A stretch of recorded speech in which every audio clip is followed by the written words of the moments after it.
jetë të vdekur.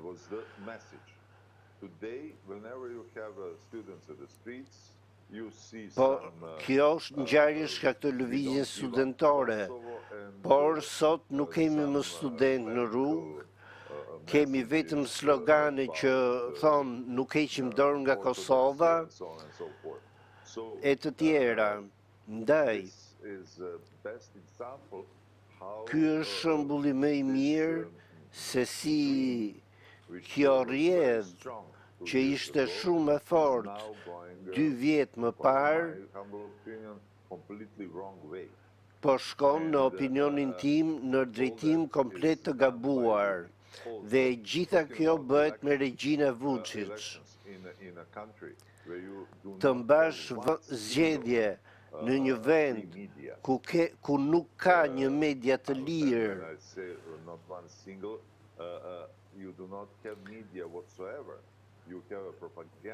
por në vend të medias ka makineri propagande, pasi 90% e mediave kontrollohen nga qeveria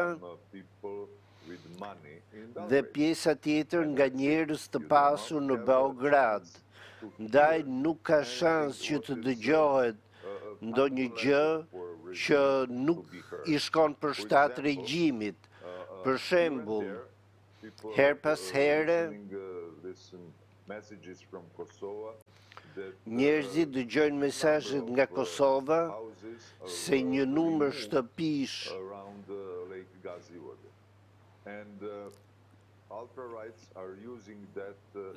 dhe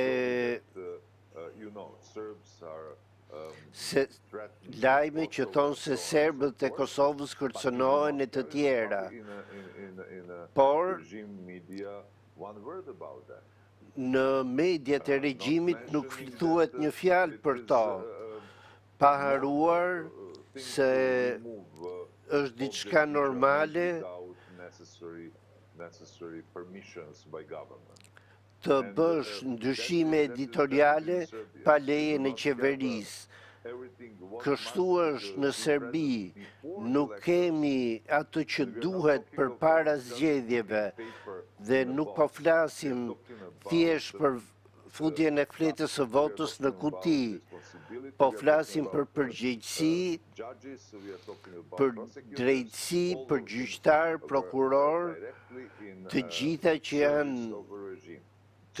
që janë në shërbim të regjimit. Ndaj çfarëdo që të ndodh me zgjedhje, këto zgjedhje nuk do të jenë të lira dhe të ndershme, dhe ky është thelbi i gjithçkaje. Por, a janë përgatitur studentët për këto zgjedhje? Dhe a do t'i pranojnë ata këto zgjedhje që ju thoni që nuk do t'jenë të lira dhe të ndershme, po kështu edhe opozita, se duket edhe që të dy grupimet nuk po arrin as të koordinojnë mes njëra tjetrës?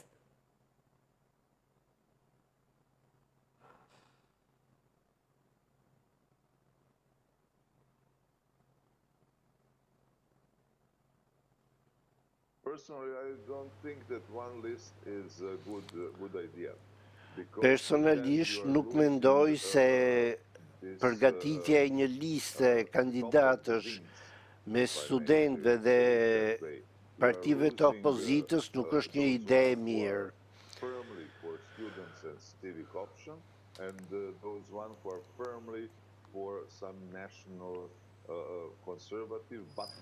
Opozita është një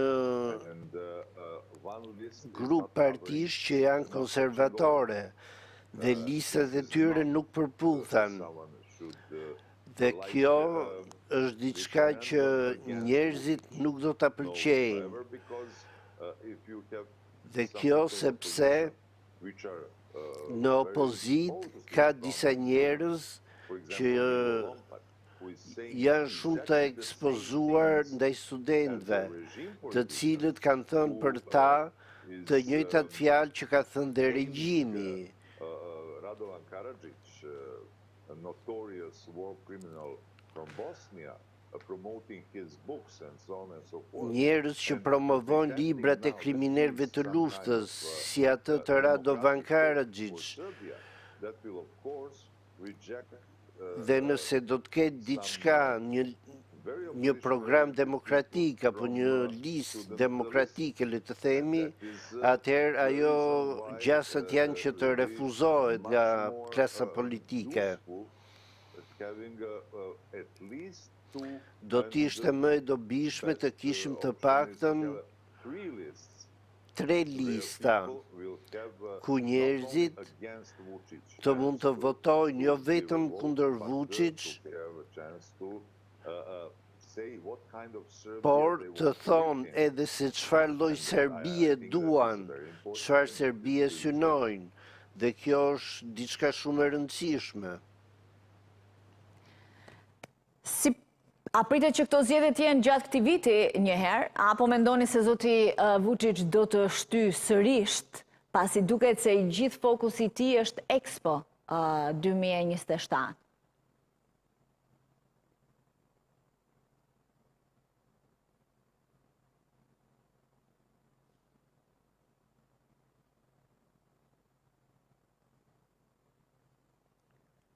Expo 2027 është një shans i madh për pastrimin e parave nga regjimi dhe ata nuk do të lëshojnë këtë shans. Ndërtimi i këtij stadiumi kombëtar është një nga projektet kryesore.